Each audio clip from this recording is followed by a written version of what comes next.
Peace to the massive.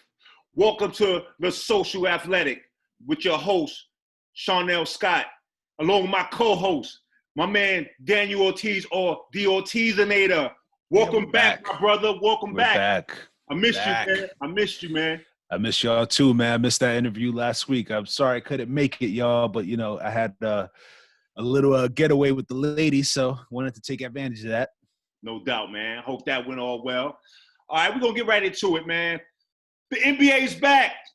The NBA is back. I'm so happy, man. I can't even tell you, man. It's midsummer then, and we get to see real live basketball. Not summer league, but real live basketball. And it's actually more, I guess, more than what I expected. Just to be here in the summer, middle of the summer, and we're watching real games. Yeah, man, it's really good to see it back on. I got a chance to check out the Lakers game, the Lakers Clippers game that took place. I think it was Thursday or Wednesday. You know, I was kind of a little concerned about how it was going to come out looking, but yeah, I mean, they did a good job, man. Everybody looks healthy, safe. You know what I'm saying? I thought it was going to be like some rec gym. I don't know why I thought that. You know what I'm saying? But they laced it up, man. It's really nice. We talked about that on, like, I think our first show about how I think I said it about how I thought that it was going to be like a lot of sloppy play and, you know, guys were going to be out of shape. But I'm just knowing basketball, I'm really impressed about what I've been seeing about the players. The pace is still fast. A lot of the players are crisp and sharp. I mean, Paul George looks fantastic. Lethal. There's a couple of players to mention, but from Paul George, Kawhi, they look intact. Lakers as a whole, Anthony Davis look intact. Although they didn't play that good last night, but they still look good. It's a long run for them, but I'm very impressed about what I've been seeing. So I'm excited, man. I'm just excited to turn on the TV and watch on a summer Saturday and just watching basketball, that meaningful basketball. Right, man. It's beautiful, man. I speaking of the Lakers, man, one of the guys that look really sharp to me is Caruso, the white dude. Yes.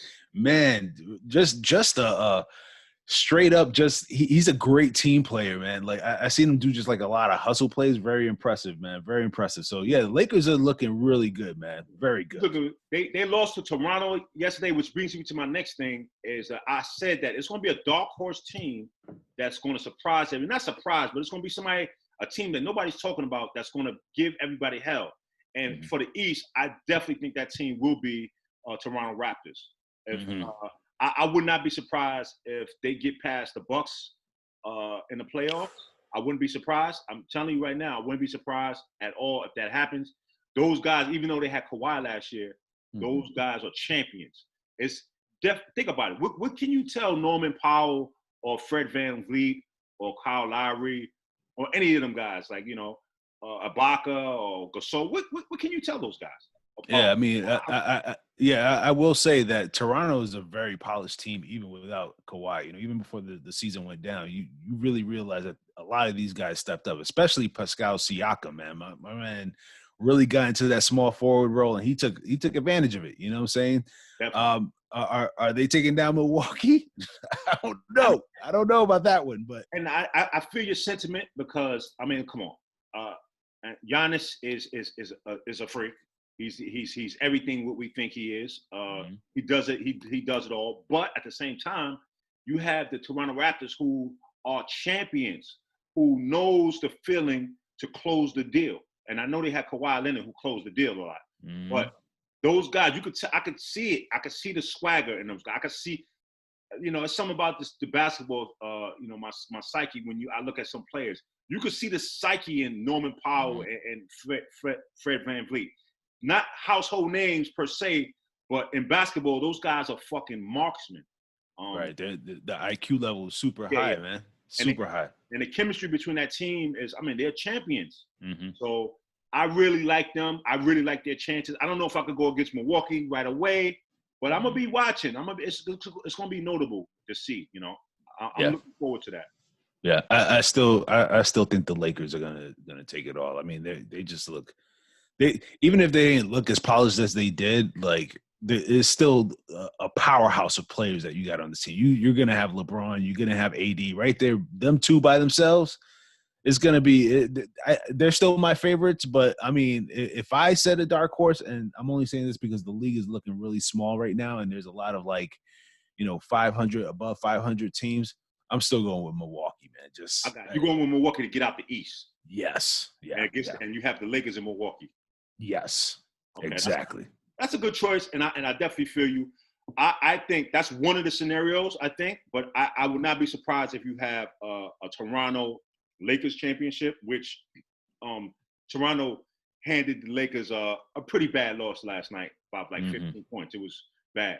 So it's either Toronto, it's either Milwaukee Lakers, it's either Toronto Lakers or Toronto Clippers. Don't be surprised if it's a Toronto Clippers.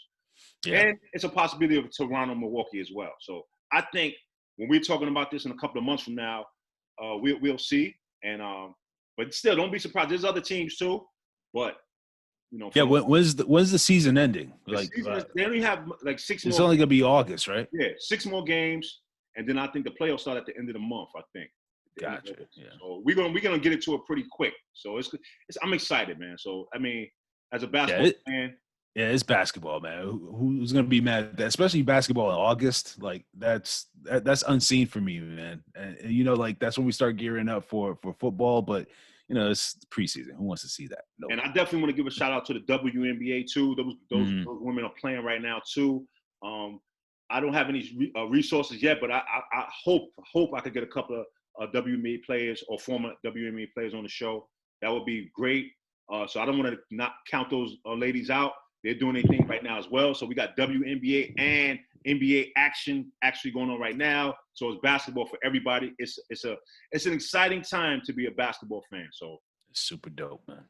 I want to get into something that's near and dear to both our hearts. Our team, the New York Knickerbockers, who've basically been the last 2 decades. It's not been good. Let's just say that.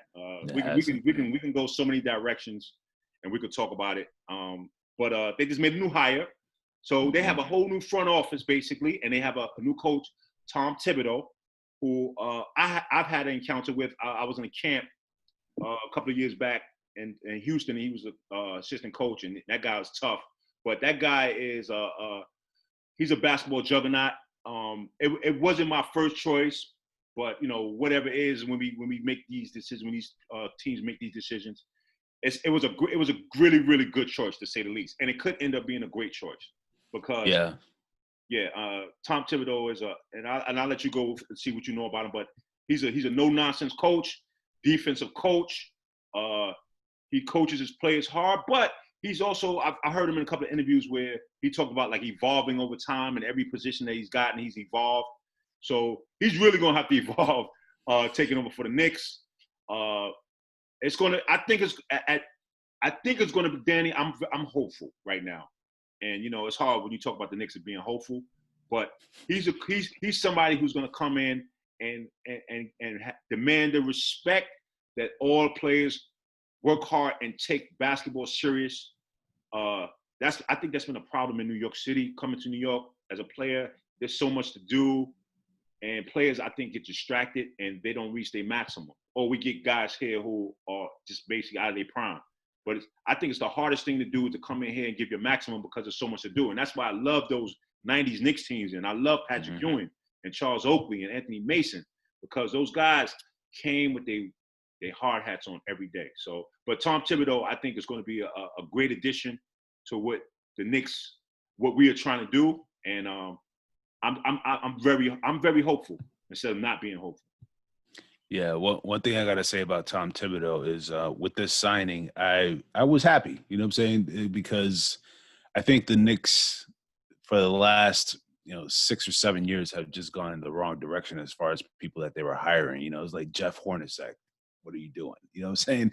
It's like they hired a lot of people that just didn't really fit that New York DNA. And, I was happy with Tom Thibodeau because, he has been on a couple of Knicks teams, you know what I'm saying? And he does have that DNA from the 90s Knicks teams. And, kind of a little bit of the where we started going down the slide, he still has a little bit of that DNA too, but I think he still has that, that red nose, hard nose, hardworking, beat you up, punch you dead in your mouth, New York kind of attitude DNA still in him. So him coming back, man, I was happy with the signing. Like you said, there was a couple of people that I would have loved to see in front of him, like a Mark Jackson. I liked Mike Woodson too, but I hear that Mike Woodson is about to sign with us too. He's probably going to be an assistant coach, or he's going to play some kind of role with us. So, I love Mike Woodson when he was here too. I'm saying? He was the only winningest coach that we had in this century. You know what I'm saying? So it's good to see him be a part of the team.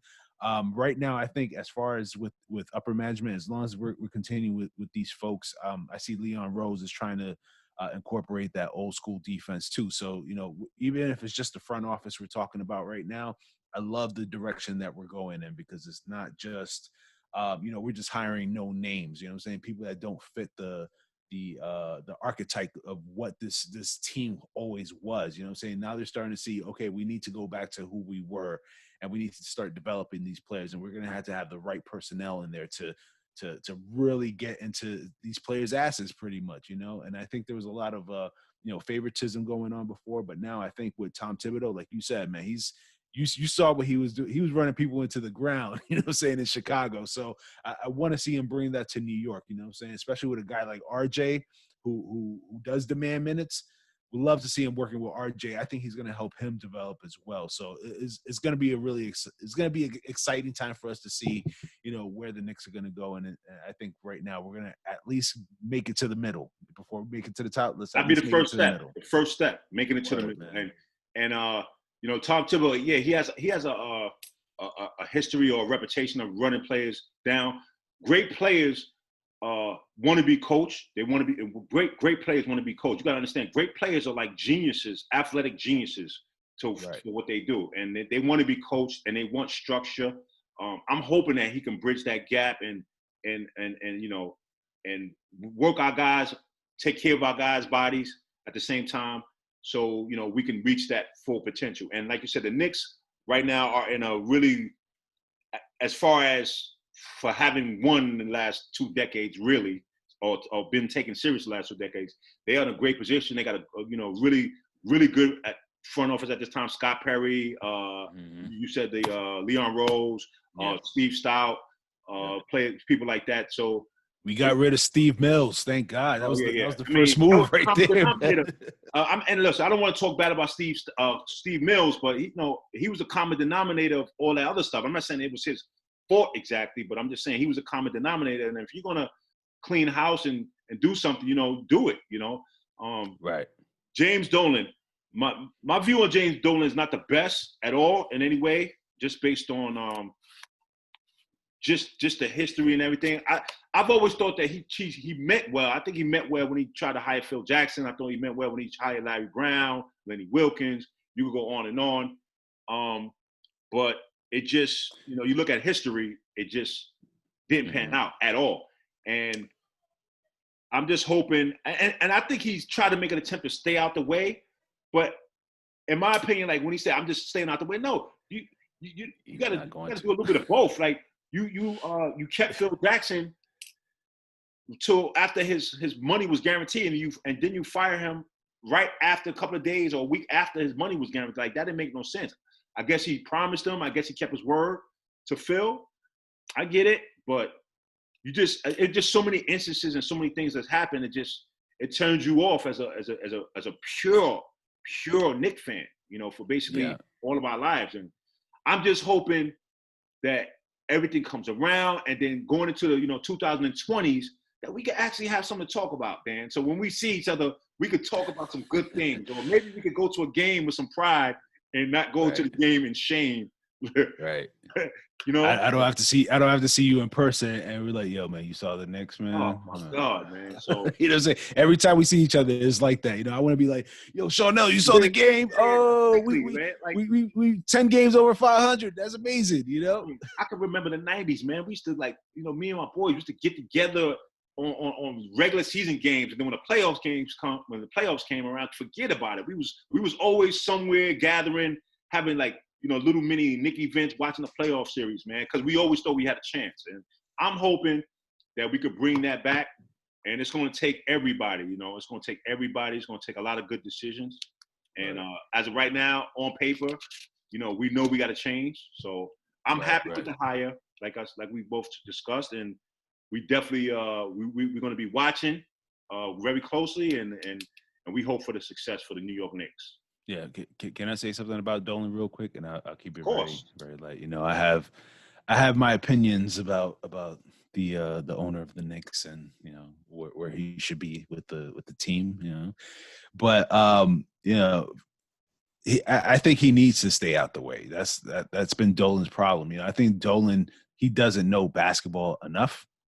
And like you mentioned, all those coaches that he hired, they're just names. Is no names. Lenny Wilkins, Larry Brown. Like these are just no name people. And that love obsession. The relationship he had with Isaiah. Like that stuff right there. It just. It was more so just personal preferences and names. Oh, Phil Jackson, yeah, we'll hire him. How does he fit into what the Knicks were? I mean, $60 million, by the way, $60 million. Lost. And everything he did with the team and just breaking everybody down. You know what I'm saying? It's like when he came into the team and he just actually like traded everybody or released everybody. I was like, what are you doing? There's a lot of players here that are quality, like a Tyson Chandler. Say what are you building here? And then obviously he did some good moves with Kristaps Porzingis. It's probably his best move out of the entire time that he was there. That was the best move. Yeah, I think the only move actually. And I just think that Dolan needs to just be way in the background. He's too much of a distraction as well, because even with last season, like, he was making the news like every week, you know what I'm saying? And it was distracting to the team, and it's distracting to these guys developing. And then people don't want to come here because your guy's always in the front office and he always has something to say. It's like I call him the NBA Trump. You know what I'm saying? It's like, we just need you to play the background a little bit and just kind of just get over your, you know what I'm saying, do your tenure and then, do what you're supposed to do and just stay out of people's way.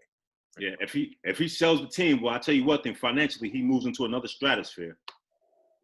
Hey, you know what? Good for him. I hope he does it. You know what I'm saying? If that's the case, I want to see him become a billionaire, bro. Yeah. I just don't want to see him with this team. You want all the financial success for him. Yeah, exactly. Go play with what is it, JD and I forget what the name is. The Mush Tones or something like that. The Mush Tones. I get it, man. Hey, man. But it's just enough is enough, man. It's just like all the social unrest going on. As far as being a Knicks fan, enough is enough, man. You can't keep doing this to us every year. I mean, it's not even. It's like some teams got mediocrity, right? We got toiletry, and that's not to disrespect any player who has ever played with the Knicks at any time. I definitely, I mean, it's an accomplishment to make it to that point. But as far as just like being a fan of a sport and just the respect that you would want from your fans, it's absent. We Knicks fans, we go to games for different reasons and not, for what the reason is. We go to games, it's the best, it's the place to be. It's basketball, New York, it's Madison Square Garden. That's great. Right. But it's not like for like, yo, we going to like, you know what I'm saying? Like, we're going to see our team. Like when Golden State Warrior fans used to go, they go for the Spurs fans. When they go to the Spurs games, they know what they're getting from their players. Win, lose, or draw. So I like that needs to come back to New York, like immediately.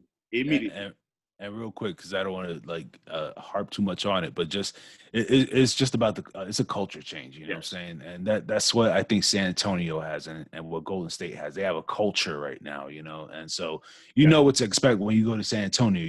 The level of play. It's super high IQ. You know what I'm saying? No words. No words have to be said for anybody who's coming through there to like work hard or do this or take it serious. There's no words. Popovich said exactly. I don't even think he ever said that to anybody or me, but I mean, because everybody knows. Right. So you're gonna get a Warren Buffett conversation when you seen the San Antonio play. The problem is with the Knicks is that you get Jerry Springer. You know what I'm saying? Right. That's what you expect to watch. It's gonna be a mess. You know what I'm saying? And you don't want that anymore. It's called malarkey. You know what I'm saying? Exactly, man. So, all right, we're gonna leave it there with the Knicks. Just real quick, athletically, these these players are like playing in what they call a bubble in Orlando, Florida, which it's a grand scheme. To tell you the truth, it's a grand scheme. I mean, it's testing going on. Everybody can test it every day, twice a day at some point. You can't leave. You can't come in.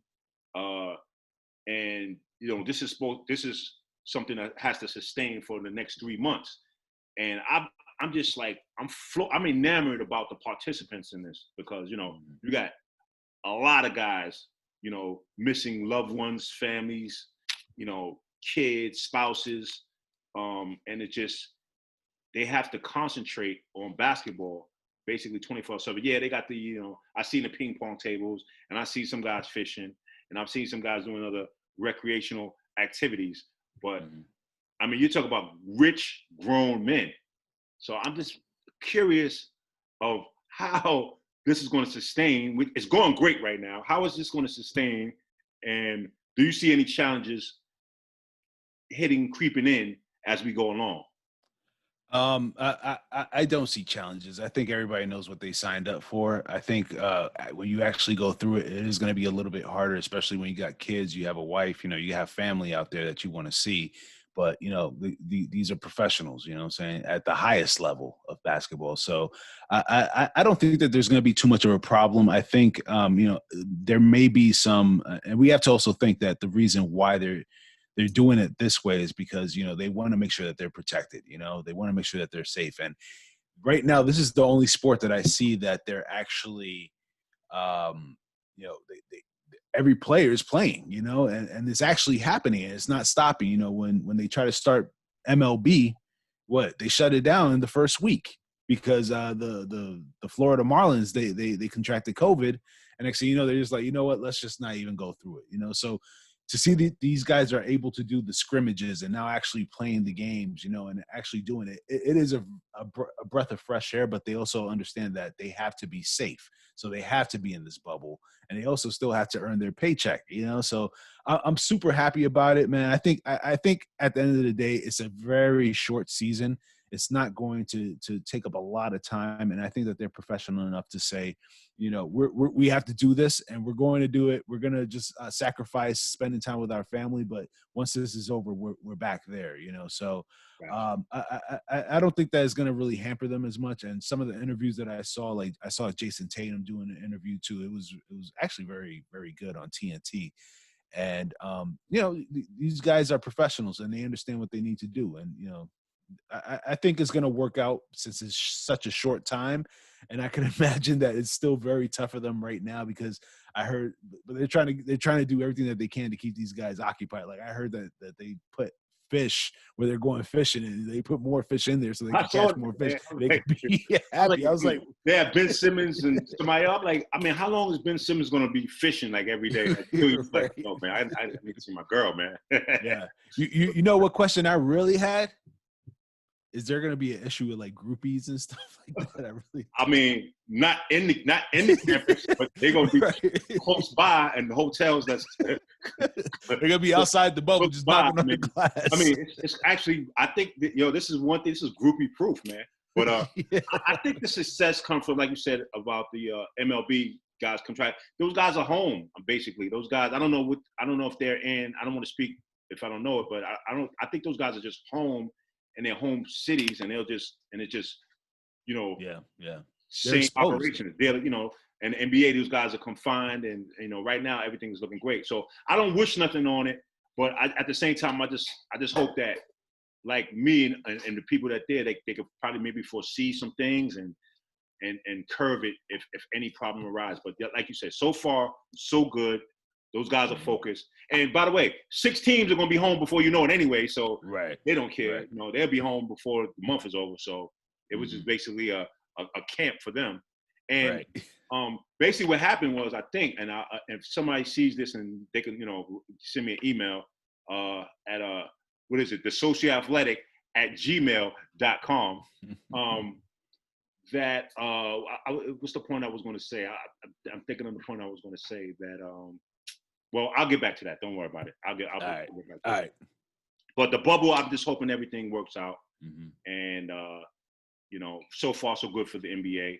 Yeah, let me ask you, what do you think about the setup of the courts? I like the fact that they Yeah, have the Black Lives Matter on the court. That's pretty yeah, epic. aesthetics. Yeah, Yeah, I love the fact that, you know, if you're a home team, you're gonna get your logo, but it's gonna be like superimposed right. like digitally on the court. You know what I'm saying? So, you know, I was like, wait a minute. So is this a Milwaukee court? But you know, I saw like the ref like running over it, and you can tell that it's just like digitally Yeah. put on there. But pretty cool. You know what I'm saying? And I like the fact that, you know, in the background. And I was wondering about this when I was watching the scrimmage games. Are they going to incorporate fans? And they actually have virtual fans there. So like the home team fans, I don't know where you can go. I'm guessing you could probably go to NBA.com or something and sign up for it. I But think you could so. be, yeah, Yeah. you could be a virtual fan there cheering on your team, and you'll see them in the background. So I thought that was pretty cool too. Yeah, man. The aesthetics of it is great. I think everything so far is great. I'm getting used to like not having the crowd cheer for either team, because your favorite players are out there. So Right. we don't care. So I think they just did a great job in the bubble so far, and just Mhm. hoping that nothing goes wrong or anything creeps in to deter it or stop it in any way. Oh, and then, yeah, what I was going to say is those guys, I think, they were so for the season these games right here, they were already paid for what happened already. So Right. basically 75% of the season was played already before COVID happened. So this is just a continuation of the regular season, and those guys are already paid. And then when the playoffs come, it's a whole new pay scale. So Mhm. I don't know if they even missed a beat as far as giving funds out. I know they lost money in the stands. They losing Yeah. money, in the stands and everything. But as far as the players, I think they pretty much gave all these services for the most part. Like I said, 75% of the season was played, and now when you get to the playoffs, it's just a whole new pay scale as you go to round. So Right. I don't think that changes because the TV is going to be right there. They're not losing Mhm. any TV money. All right, Right. so we're gonna move on. We're gonna move on to the social aspect of our show. So this week we're gonna start a little bit talking about music. It was just brought to my attention. Well, I knew about it a couple of days. The Cuban Links 25th anniversary. And those who don't know what the Cuban Links is, Cuban Links is Raekwon's first solo album from the Wu-Tang Clan, which was a classic. And if I could go down memory lane, I could talk about it a little bit. When I went to Tower Records in 1995 to get the Cuban Links album. Ghostface and Raekwon was there with a couple of other dudes, signing autographs. Mhm. Um, so the line was too long, and I was like, dang, I mean, Wu Tang blew up that big already. So the line was long as far as getting autographs, but I got to go in because I just wanted to get the album and leave. So I go and get the purple tape.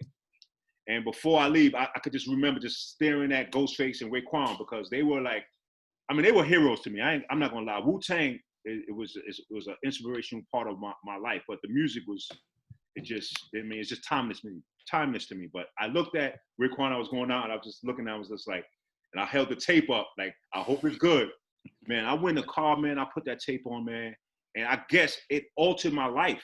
I would say it was a transformative type of thing of most transformative thing I've ever heard.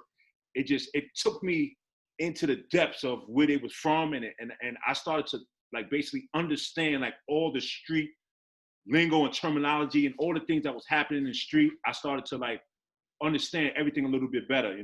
And I was never a 5% ever, but I've always respected that the culture of it and the enlightenment of it.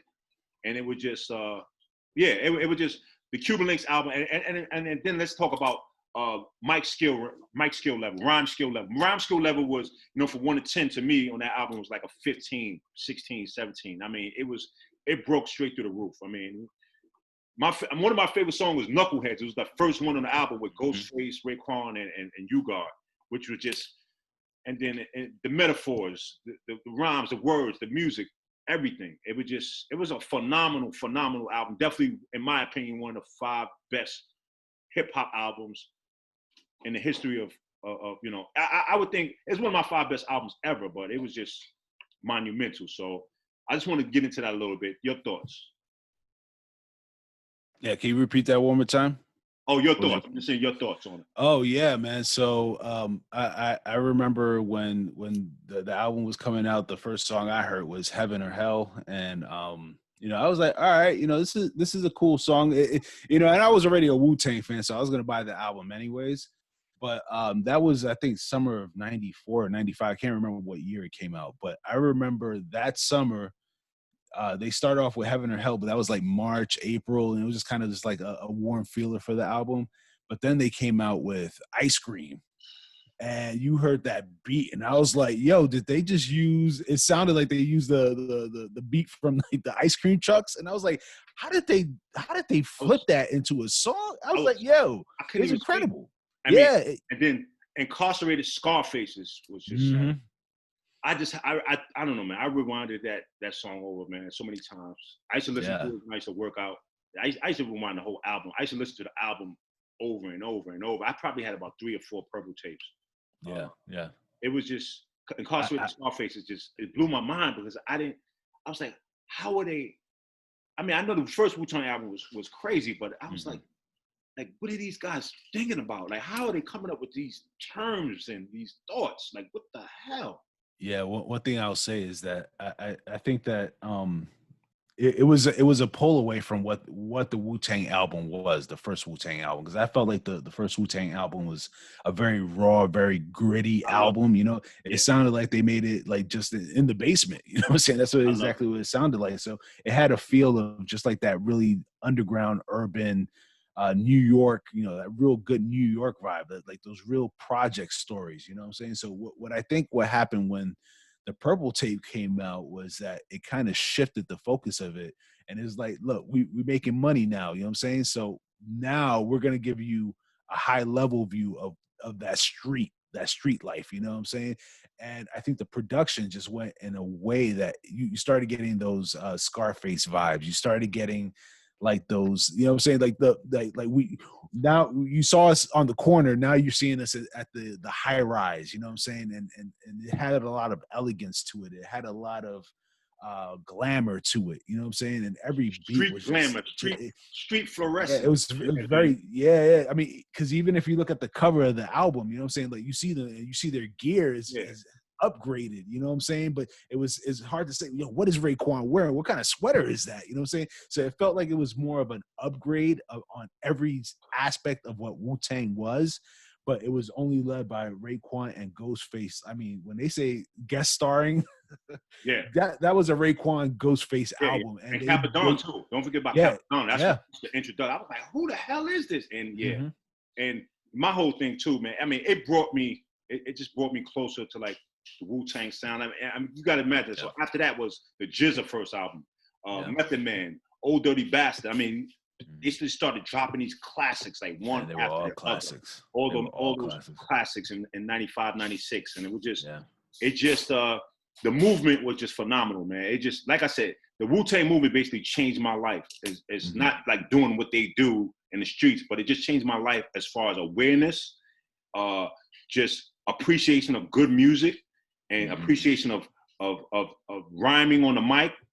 You know what I'm saying? It's just like everybody took their job so serious, like rhyming, like nobody like played around. When they used to say with the swords, they were swinging. Their tongue was just chopping mics off, man. It was, so, I mean, but that album is a classic. It will never be old in any way. Cuban Links by Raekwon and the Wu-Tang. It would never. It would just go on throughout time. It's just going to go on. Or definitely one of the classics of hip hop. Definitely. If you haven't heard it, you need to listen to that album. Like, please do. I'm talking about from front to end. It's not a. This single made the album. Yeah. The album made the album. So you need to listen to it from the beginning to the end. If you haven't heard it, man, get on it. Listen to it from beginning to end. Right. That's hip hop. That's hip hop legend folklore right there. Peace to Wu-Tang Clan. Peace to Raekwon. Peace to Ghostface. Peace to Capadonna. I mean, you truly put someone on this planet that's just going to go on for the rest of time. And I always wanted to say that. I always wanted to give homage to those guys. But that album is special. All right. We're going to go do a little bit more serious topics. We have some leadership issues in our country. I don't know if that's a serious topic, but go ahead, man. Yeah. We have some leadership issues in our country. Yeah. On this show, me and Dan, we really, we want to get into social issues, but we don't want to like unfairly like beat up on our opinions of the leaders in this country just because we don't like them or anything like that. But there are some leadership issues. Most recently, our president, and I'm gonna just take this one thing. I mean, there's many things, but this one thing about delaying of the election, this upcoming election in November, and the ramifications that would have if he did anything to try to delay the elections. I've just been learning some new information that's almost impossible, but he's putting it out there, and he has millions of supporters. And if anybody listening, you are a supporter, he's trying to delay the elections because he's saying that the elections, the mail-in ballots, are going to be fraud. It's going to be fraud everywhere, and it's an issue, and it's sparking a lot of conversations. And I don't know if this is just something that is just the beginning, because if you look through the history of time, we could go through all these different countries. They do certain things before they actually try to take over. So I don't know if I've heard this before from any president talking about delaying the elections. And the fact that it's being said, and he said it without any type of, I know some people and his supporters are pushing back, but without any type of research about it or anything, just to say it without knowing what, the ramifications of it, it's problematic to me. So I think we need to talk about that. So what is your thoughts about, the president mentioning delaying the elections, and, what type of impact you think it would have, and, your opinion? Yeah. So I just feel that this president, first of all, he's the reason we haven't seen this before, because we haven't had a president like this before. So he's very unorthodox on a lot of his approaches. It's at a level that I don't think that we've ever seen from a president. And all this is a suggestion. It's to me right now it's a talking point. It is a distraction. It is a way just to get his base to say, get them prepared that if he does lose, to say, well, we need to check the mail-in voting. You know what I'm saying? We need to check, we need to recount, we need to do this. Or it was because of that reason is why our man isn't there, and they're going to be up in arms about it. I think he's just kind of like putting himself in a position. He has to see these numbers, even though he's saying, our polls are great. The other ones are fake news. Is like, everybody ain't fake news, bro. You know what I'm saying? Like, some of these polls are real. Like, people are not, people that were supporting you at one time, there's Republicans now that are like coming to the light and stating you are not the best Republican for us. You know what I'm saying? So with the whole thing with that, I think it's just white noise. You know what I'm saying? He's just talking, you know what I'm saying? And he's just preparing himself for a loss. So he's ready for a fight. Even if he goes down, he's gonna claim something. And that's one of the things that he's gonna claim, is that people didn't come out to vote and that everything was fraudulent. But where I'm very confused with him is the fact that he's willing to push back the election, but he's willing to get kids back into school like immediately. You know what I'm saying? It's like, okay, so COVID is affecting this one thing, and it's affecting actually both of these things. One thing you're trying to push back really fast, and the other thing you're like, oh, well, we can push that back because of COVID. You know what I'm saying? And I know COVID is pretty much the end all of the line, because there's other things that come before the COVID, but the end all of it is because of COVID. And he's trying to push this idea of delaying it because he knows that he can't campaign to his base out there. You know what I'm saying? He can't go out there anymore. Him talking at those press conferences, everybody's watching those. It's not just his base, and they're seeing the crazy things that he's saying, and he's putting himself into a corner. And I think that by just saying that, he's just trying to find a way out. You know what I'm saying? And that's my opinion. I think he's just trying to find a way out by doing that. I agree with everything you said. It's a shit show right now. I mean, that's just, I want to keep it. I don't want to sugarcoat it either, but it's a shit show. Just based on what he's said, and not what he's actually done, but just based on what he said, it's a shit show. And the problem with the stuff that he's actually saying, and we can go and just get a list with bullet points for the last 3.5 years of what he said. And that's the issue. And we talked about like Wu-Tang having, with their tongues as swords. Like when you're the president, like the tongue is a powerful thing. Yeah. And when you release that information on all these different topics, whether he's pardoning certain people or whether he's making comments about any race and every sexuality or I mean, he's basically insulted everybody. I mean, look, people are who they are. I don't want to, but just on the things he said, and it's documented through Twitter and through, just basically press conferences and things like that.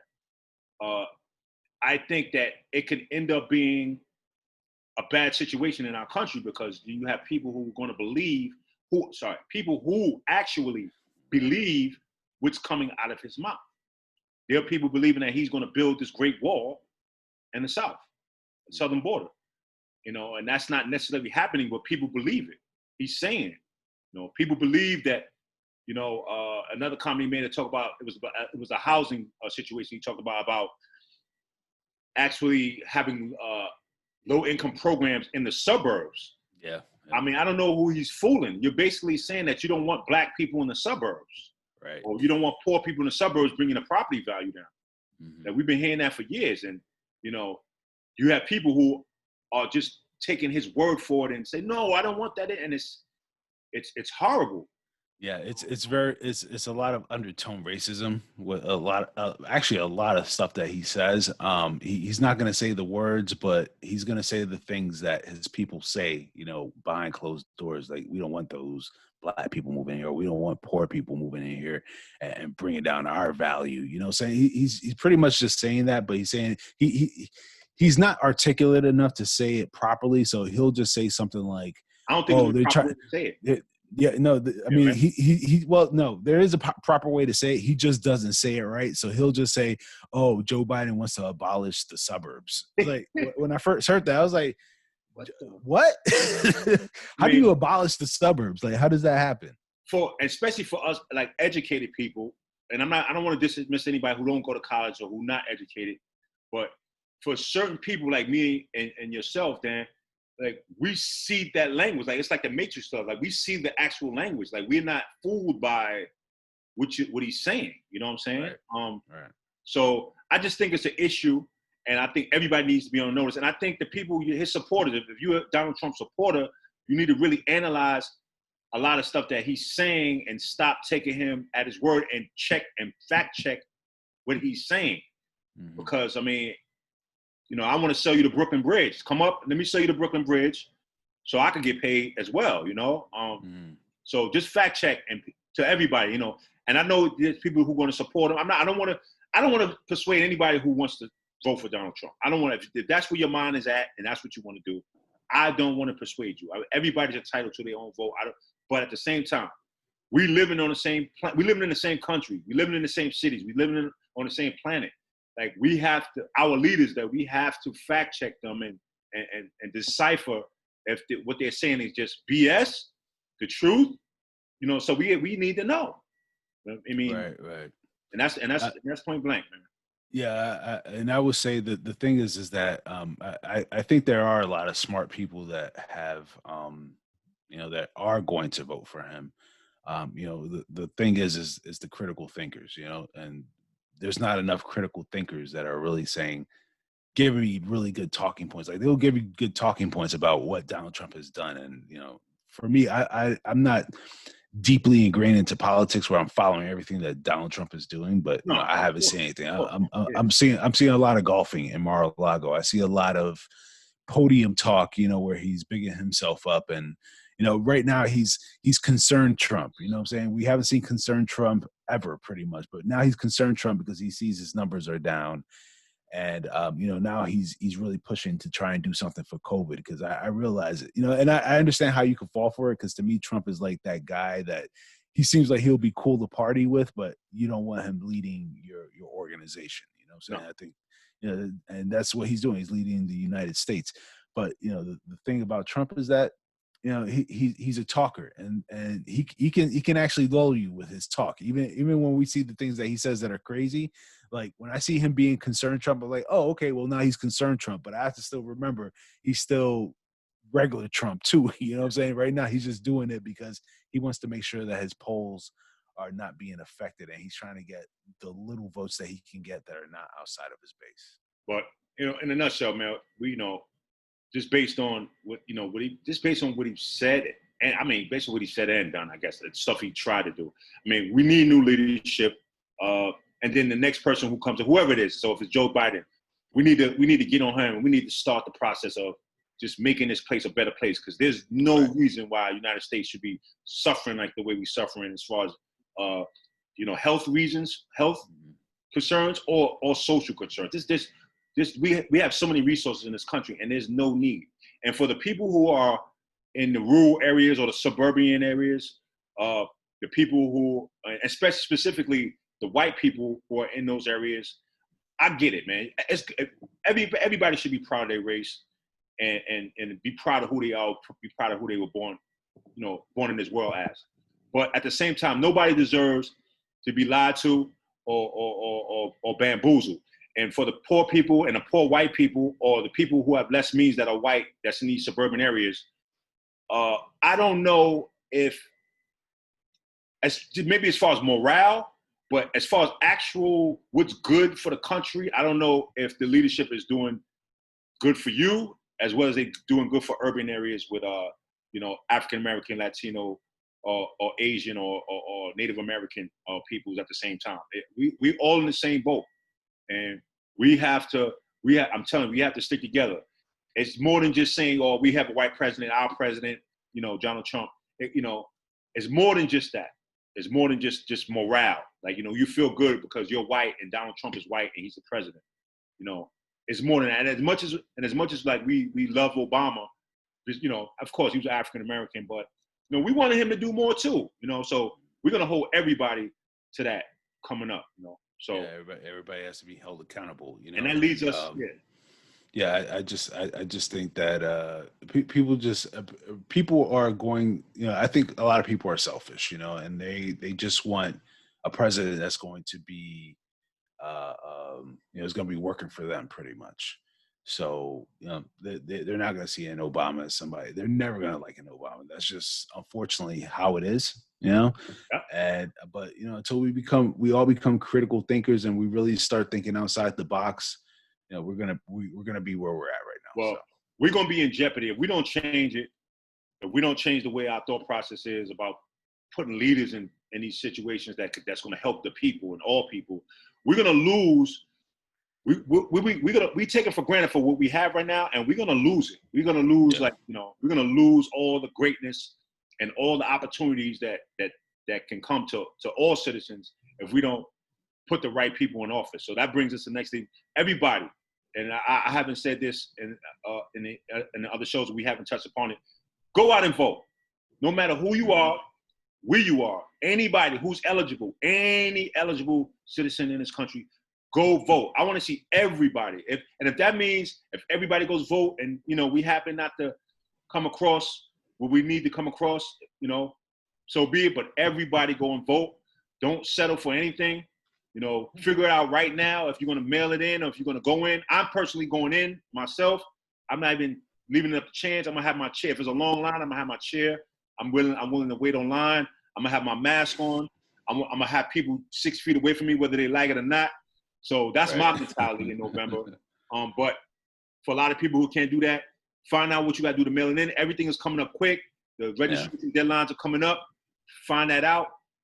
Another thing, Danny, correct me if I'm wrong.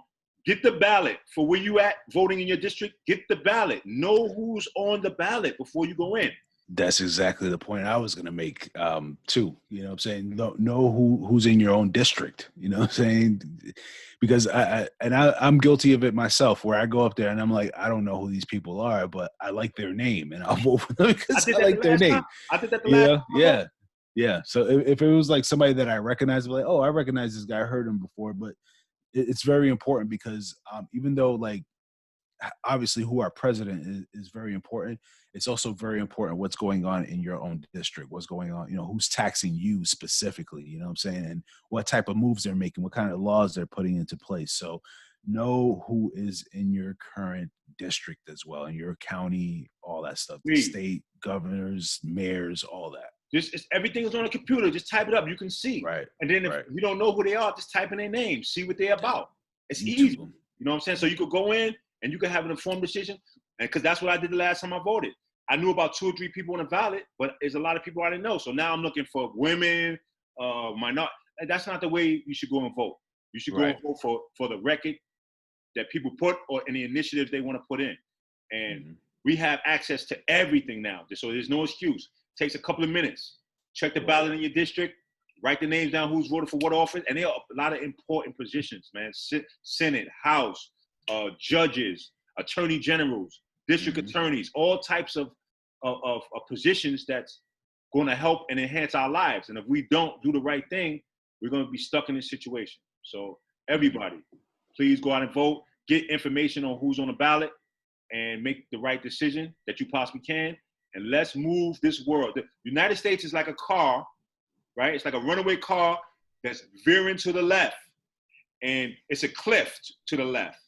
And if we don't grab that steering wheel and turn it back and go to the right of prosperity and knowledge and happiness and health and financial well-being, we're going to go to the left. We're going to go off the cliff. And I'm hoping that day doesn't come. And I do believe in the power of the people.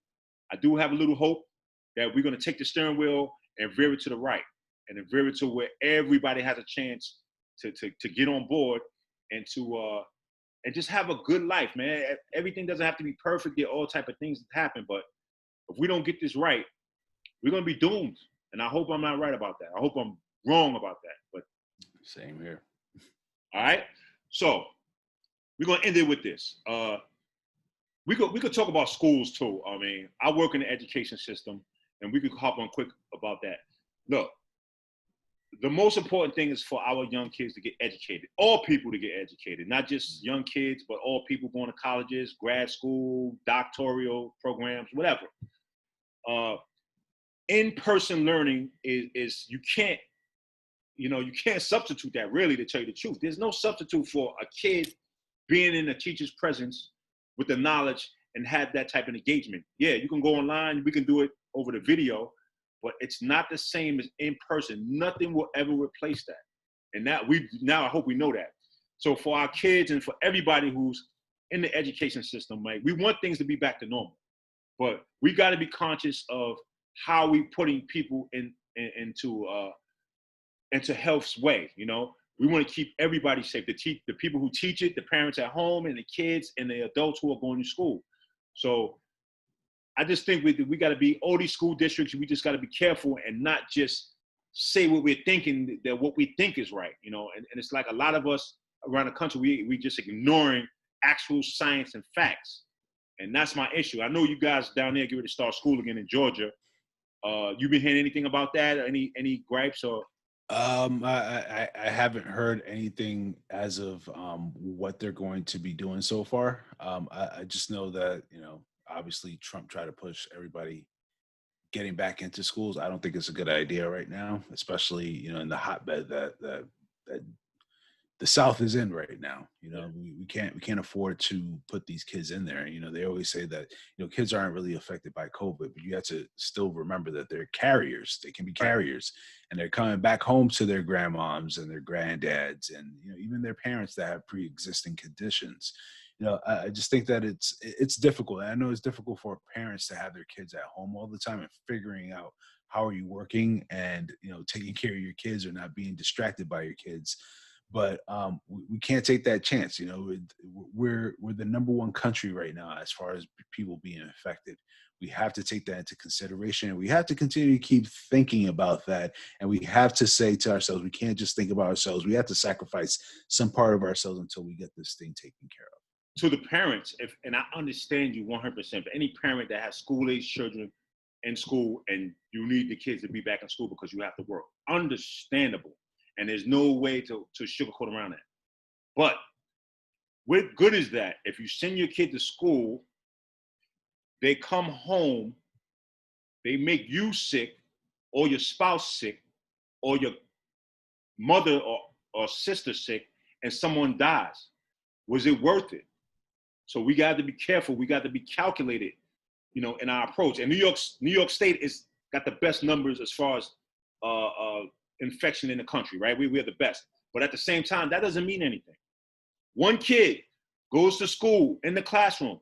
He's sick. He has COVID, coughing, whatever he does. I don't know how many kids are going to get sick. You can have partitions. That's not stopping the mist from wherever it's going to go. Mm-hmm. So we just have to be calculated, And I had this thought. I don't know if anybody hears it. What I thought was knowing that COVID is, is invisible and it can harm you without knowing. I thought that maybe the schools around the country could have like a calculated approach, maybe for introductions of what, the curriculum and everything, have kids stagger in 4 at a time to meet their teacher physically. Every teacher meets their kid. Go back to remote learning for a little bit, but at least they met their teacher, they know the expectations, and then phase the kids in, a calculated phase in of in-person schooling. I think that's the most, because yes, the kids have to go back to school. Our kids need to be in school, but it just seems like a lot of people are doing things off of personal feelings, I think. It's all mostly politics. Like everybody is incorporating their politics into decisions that have nothing to do with politics. Not calculated.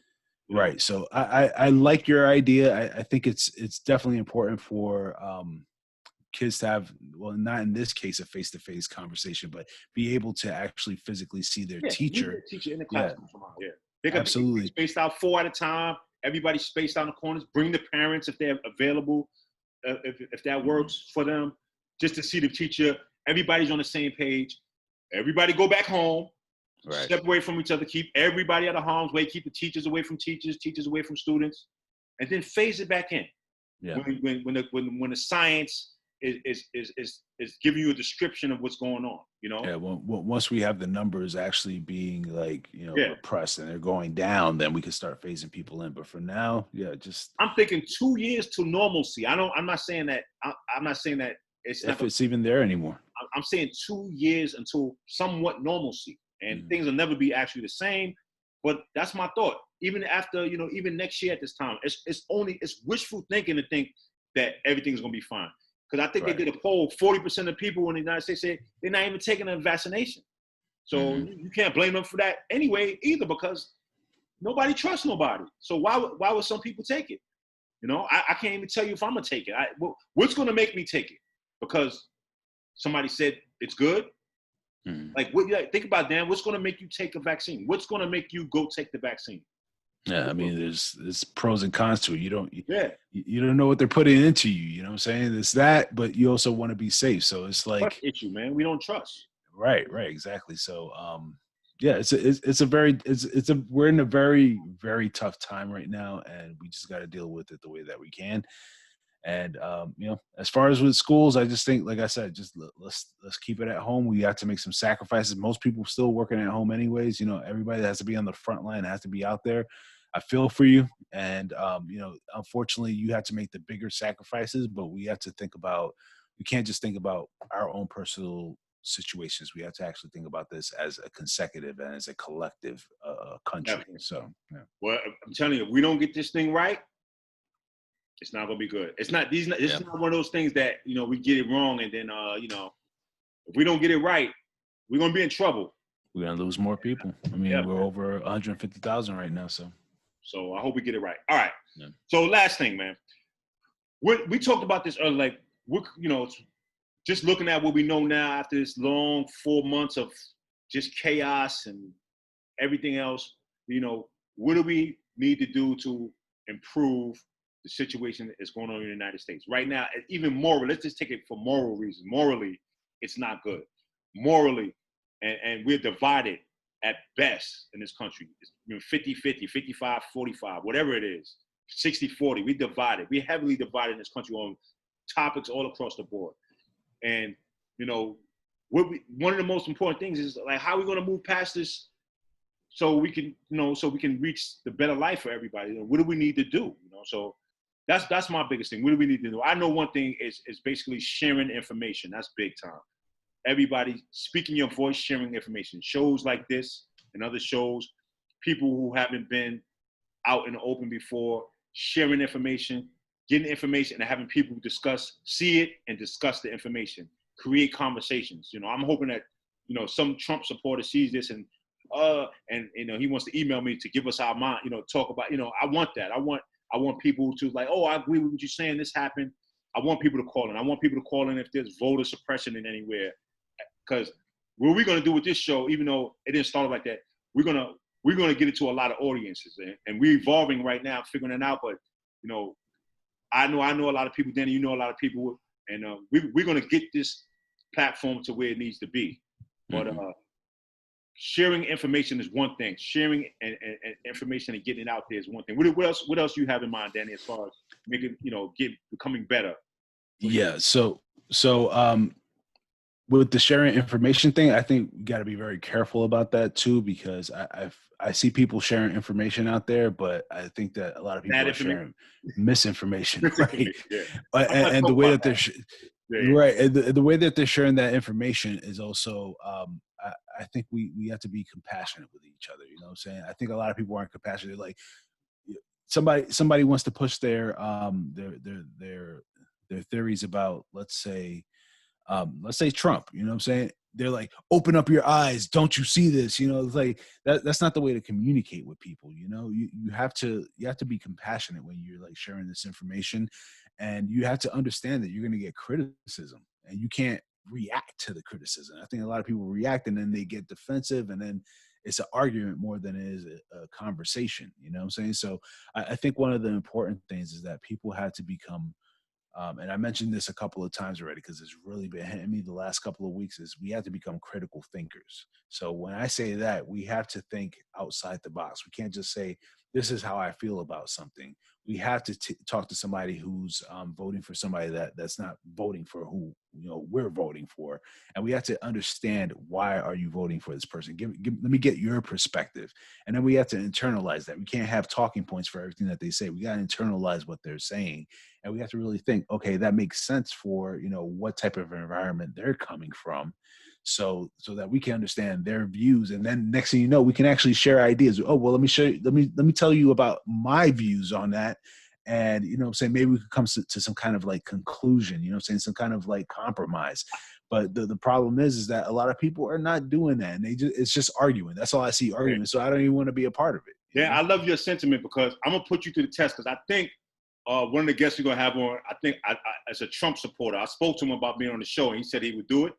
He is a Trump supporter, and I think I'll have him on. So I think it's going to be quite interesting to hear his take on, for you to hear his take on Black Lives Matter. I already know what his take is, and his take on Trump being one of the greatest presidents of all time.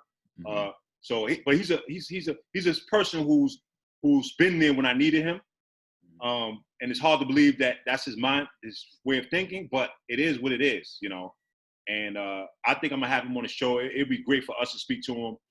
It'll be great for me too, just to get the insight of, because I've never really asked him what's going on. He's an older white male, that could be the giveaway, but he has his own views, and I think I'm gonna have him on. So yeah, I mean, I've heard people. I don't know why. I'm not super political, man. People think that I am because I do watch a lot of the Trump stuff. Because to me, it's like funny. It's fun. It's funny, like some of the things that he says, but then at the same time, it's not funny. I don't know. I don't.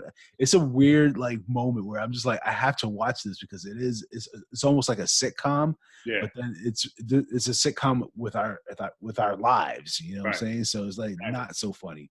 But yeah. I mean, I'm always open to it. People want me to get into like these discussions with Trump supporters, and I'm like, I'm not doing it, because especially when they tell me what kind of things that they're saying, it's not a two-way conversation. It's more like, this is what it is, and this is what I like, and you can't tell me any different. I'm like, how am I gonna have a conversation with you, and you're gonna see my viewpoints? You know what I'm saying? If you're talking like that already.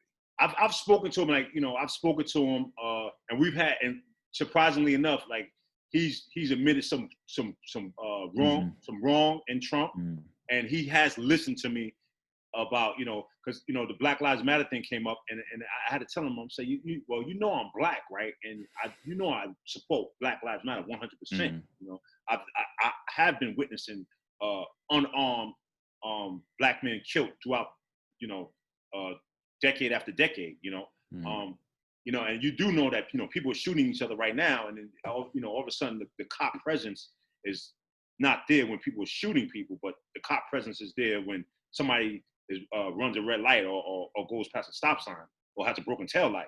You know, do you have maximum enforcement there, but you have minimum enforcement with people with guns and stuff, letting off gunshots and killing kids? There's no presence there, you know, but there's presence when on these minor infractions. So, you know, he listened to me, you know, and that was good to see. So, but yeah. I'm hoping we can, you know, we'll see. I'm hoping we can have you know, it'd be good for our audience. I'm hoping they could see that, so they could. That'll be dope. Both sides and understanding of, you know, giving understanding to one another. So yeah, and when I said about the, you know, one thing just to be clear is that I would love that. I think that would be really dope, and I would have a ton of questions for him. Would love to hear his perspective. You know what I'm saying?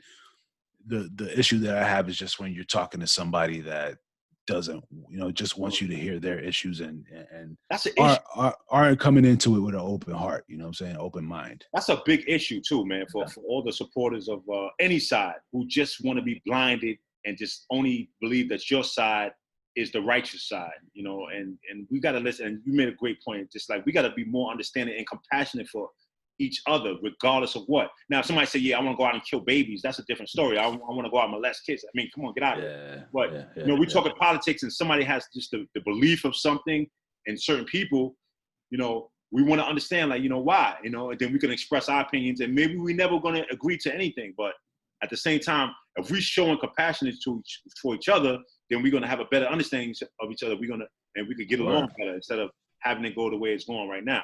So that's the hope. But we're going to conclude there. Dan, it's always a great pleasure doing the show with you, man.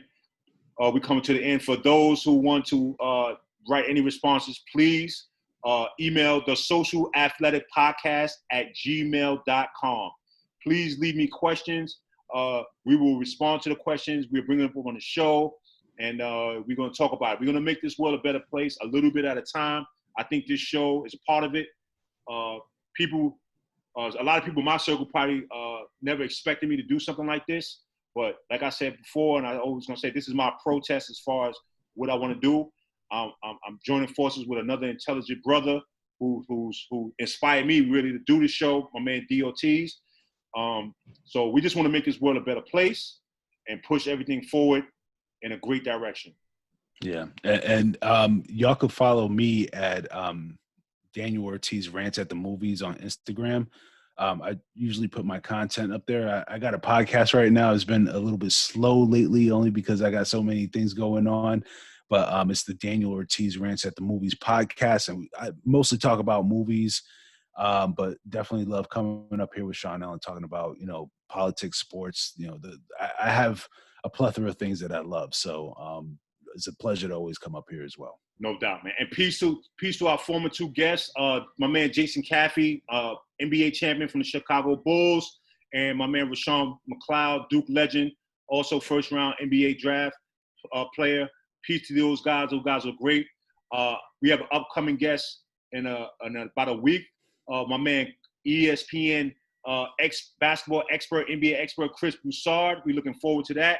So we have some good content for you guys. And we want everybody to stay safe, register to vote, know who's on your ballot, have compassion for one another, respect one another, and let's move this country forward in a positive direction. Peace to the massive. Salute.